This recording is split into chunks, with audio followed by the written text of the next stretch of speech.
13 to 16.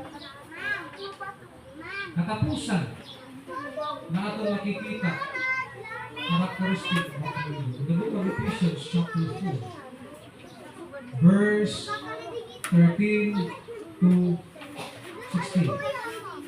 Ano na? This is number 7, the last. Nasa din in verse 13, kaya will come in what?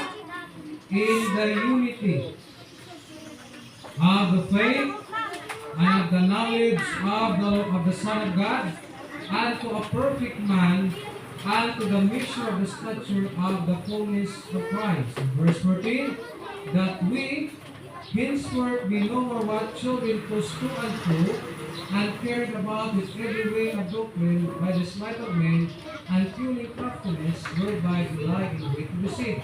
In verse 15, but speaking the truth in love, may grow up into him in all things, which is the head, even as Christ. Now in verse 16, notice the word in verse 16, from whom the whole body fitly joined together and compacted by what? By that which every joint supplied according to the effectual working in the measure of every part, make it increase. Notice the word, make it increase of the body unto the edifying of itself in love.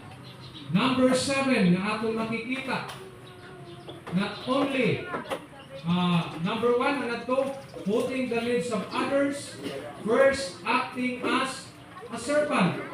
Godly character, demonstrating integrity, humility, heart for service. Number 3, obedience and submission to God.